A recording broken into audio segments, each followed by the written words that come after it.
2014. El mayor brote de ébola de la historia causa estragos en África Occidental. El terror escala a nuevos niveles en Oriente Medio, las tensiones se vuelven violentas en Europa del Este y el mundo sigue luchando pese a la sucesión de una crisis tras otra. Las Naciones Unidas instaron a los líderes mundiales a ser creativos, nutrir las semillas de la esperanza y unirse en acciones decisivas. El secretario general de las Naciones Unidas, Ban Ki-moon. Desde las bombas en barril a las decapitaciones, de la muerte de la población civil por inanición provocada intencionalmente, a los ataques contra hospitales, centros de acogida y convoyes de las Naciones Unidas, los derechos humanos y el Estado de Derecho son objeto de ataques.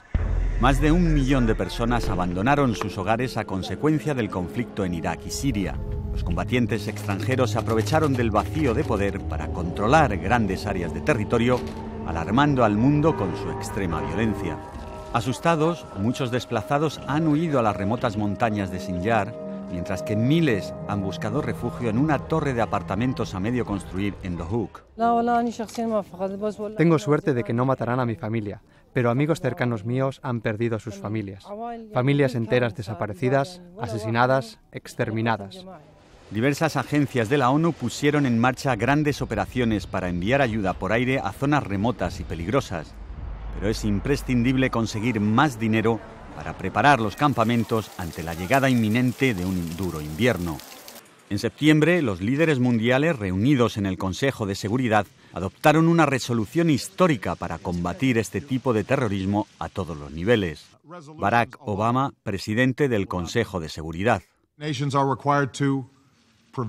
Especialmente, las naciones deben prevenir, acabar con el reclutamiento, la organización, el transporte o equipamiento de terroristas, como también la financiación de viajes o actividades. La eliminación del programa de armas químicas de Siria demostró la verdadera capacidad del Consejo de Seguridad cuando está unido en su determinación. Los agentes químicos más peligrosos fueron neutralizados a bordo de un buque. Este acuerdo fue negociado por Estados Unidos y Rusia y supervisado por la Organización para la Prohibición de las Armas Químicas y la ONU. La coordinadora especial, Sigrid Kaag. Lo importante es que todos los materiales están fuera de peligro y que la destrucción a bordo del buque estadounidense comience lo antes posible.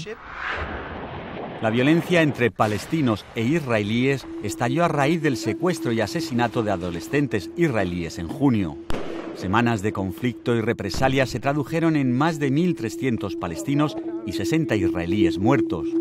El pueblo de Gaza no tenía un lugar seguro al que acudir. Más de 100.000 palestinos se refugiaron en escuelas de Naciones Unidas que fueron bombardeadas en 6 ocasiones.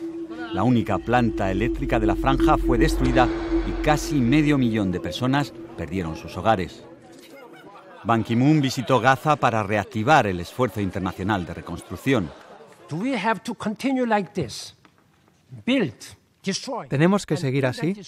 Construir, destruir, volver a construir y destruir otra vez. Vamos a construir de nuevo, pero debe ser la última vez. Tenemos que volver a la mesa de negociaciones. Una crisis política interna desembocó en enfrentamientos violentos en algunas partes de Ucrania, convirtiéndose en un conflicto a gran escala en el este del país. Las condiciones se deterioraron, lo que tuvo serias consecuencias para su unidad. Pese a un acuerdo de alto el fuego, la situación sigue siendo extremadamente frágil. En julio, un avión de Malaysian Airlines se precipitó en Ucrania debido al impacto de varios objetos de gran energía desde fuera de la nave, provocando la muerte de casi 300 personas de 9 nacionalidades. El Consejo de Seguridad exhortó a que se acelerara la investigación y se tomaran medidas para impedir que sucedan tragedias similares. En la República Centroafricana, la violencia sectaria y los asesinatos entre cristianos y musulmanes han fracturado y traumatizado el país. Miles de personas salieron huyendo de la capital después de que las calles fueran tomadas por hombres armados con machetes. Un llamado de la misión de la ONU para el desarme voluntario tuvo poco éxito, pero programas que intercambian dinero por trabajo tratan de promover la cooperación entre las facciones. 2 millones de personas sumidas en una tensa situación de seguridad todavía necesitan asistencia humanitaria. 20 años después del genocidio en Ruanda, las Naciones Unidas trabajan en un nuevo enfoque que da la prioridad a los derechos humanos para que el mundo no se vea en la necesidad de decir nuevamente nunca más. La iniciativa de los derechos humanos primero busca poner esos valores en el centro de todos los esfuerzos en ese terreno. Ya que el genocidio lleva a una planificación cuidadosa, debemos permanecer vigilantes ante señales tempranas de violaciones de derechos humanos que conducen a atrocidades masivas y conflictos mayores.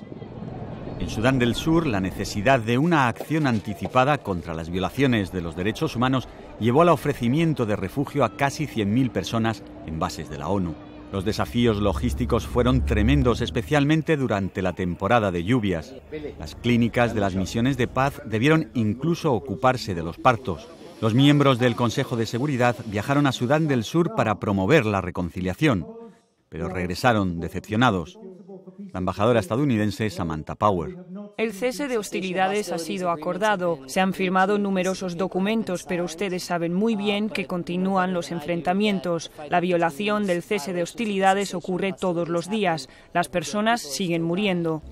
En 2014 se alcanzó la cifra de 50 millones de refugiados en el mundo, la más alta desde el fin de la Segunda Guerra Mundial, el equivalente a la 26ª nación más populosa del mundo.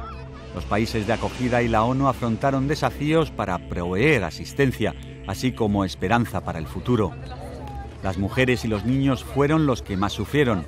Malala Yousafzai, quien luego ganó el Premio Nobel de la Paz, visitó el campamento de refugiados tatarí en Jordania para promover el acceso a la educación de todos los menores. Todos tienen un sueño, algunos quieren ser doctores, otros ingenieros y otros periodistas. Afganistán, el segundo país con la población más grande de refugiados, pasó por un controvertido proceso de elecciones que concluyó con un acuerdo para formar un gobierno de unidad nacional. Aún con una paz frágil, las condiciones para los civiles y los cascos azules continuaron siendo peligrosas. 4 miembros de la ONU fueron asesinados cuando el talibán atacó un restaurante en Kabul.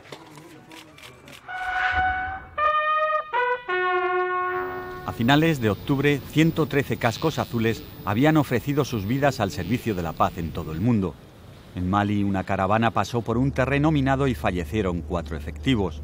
Otros 2 murieron en un ataque suicida.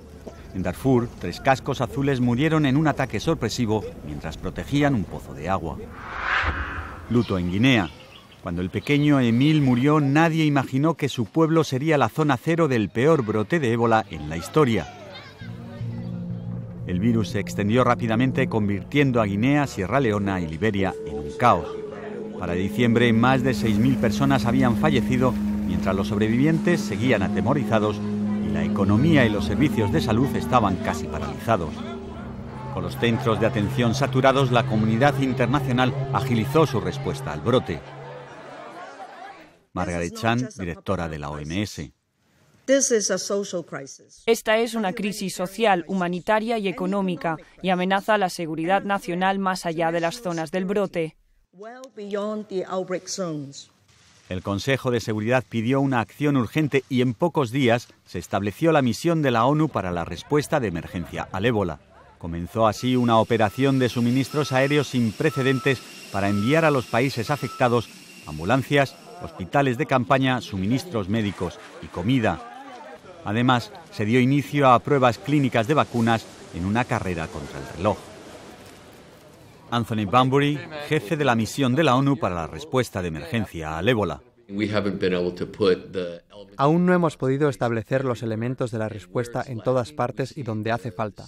Vemos la magnitud de esta terrible situación en muchas comunidades. Eso debe ser el centro de nuestros esfuerzos, ampliar la respuesta geográfica.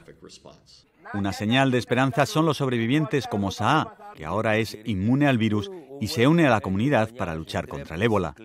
Las donaciones internacionales se han fortalecido, dice el doctor David Navarro, enviado del secretario general.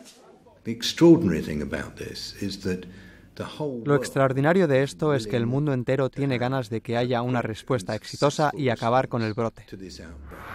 Mientras tanto, el planeta transita por una cuerda floja. 2014 puede que sea el año más caliente que se haya registrado en la historia. Ban Ki-moon viajó a Groenlandia para inspeccionar el estado de los glaciares árticos y pidió medidas para frenar el aumento de la temperatura global. En Nueva York, 400.000 personas, incluyendo líderes mundiales y famosos, marcharon a favor de un futuro más verde y más limpio. No hay un plan B, porque no tenemos un planeta B. En la cumbre del clima de la ONU, 120 líderes mundiales unieron sus fuerzas con las empresas, los bancos y el sector energético y escucharon una petición urgente del actor Leonardo DiCaprio. Estamos presenciando fenómenos meteorológicos extremos. El oeste de la Antártida y la capa de hielo de Groenlandia se están derritiendo a un ritmo sin precedentes, anticipándose décadas a las proyecciones científicas. Nada de esto es retórica y nada de esto es histeria. Son los hechos. La poetisa Katy Jennil Kijiner, de las Islas Marshall, escribió un poema a su hija. Nadie se va a ahogar, mi amor. Nadie va a perder su tierra. Nadie va a convertirse en un refugiado por el cambio climático. O debería decir, nadie más. Los líderes mundiales se comprometieron a actuar. François Hollande, presidente de Francia. La Conferencia de París de 2015 qui doit permettre. La Conferencia de París en 2015 va a ser la que nos permitirá alcanzar un ambicioso acuerdo global para lograr un estado neutral de carbono, es decir, un nivel de emisiones de gases de efecto invernadero que sea compatible con las capacidades de absorción del mundo. En la cumbre, el sector privado se comprometió a entregar 200.000 millones de dólares en activos financieros para las llamadas inversiones verdes. De cara al siglo XXI, el Salón Plenario de la Asamblea General de la ONU fue restaurado, renovado y actualizado. En vísperas de su 70 aniversario y en medio de desafíos crecientes, la ONU busca restaurar la unidad entre sus diversos Estados miembros. La pauvreté, la mortalité de l'enfant et de la mortalité. La pobreza mundial, la mortalidad infantil y la mortalidad materna se han reducido a la mitad. Queda mucho por hacer, pero estos y otros logros demuestran el poder de los objetivos de desarrollo del milenio y lo que podemos hacer cuando trabajamos juntos. Contre les objectifs du millénaire pour le développement et ce que nous pouvons faire lorsque nous unissons nos forces. Ya han comenzado las negociaciones mundiales para lograr el programa de desarrollo sostenible de los próximos 15 años. Amina Mohamed, asesora especial del secretario general para la Agenda de Desarrollo Sostenible post-2015. Para 2030 podemos erradicar la pobreza, transformar vidas y a la vez encontrar formas de proteger el planeta. La construcción del futuro que queremos requiere poner fin a la marginación de los pueblos indígenas, como se solicitó en la primera Conferencia Mundial de Nueva York. Ese futuro incluye también una agricultura resistente al cambio climático, como se pidió en Samoa, y exige además el acceso a una energía sostenible, al agua potable y al saneamiento para los millones de personas que aún no lo tienen. Para dar a los niños refugiados del Líbano y a los que están en aldeas remotas de Sudán un futuro más brillante, UNICEF ofrece una educación a distancia a través de e-learning. Estos niños tienen derecho a la innovación y a que se busquen soluciones a sus problemas.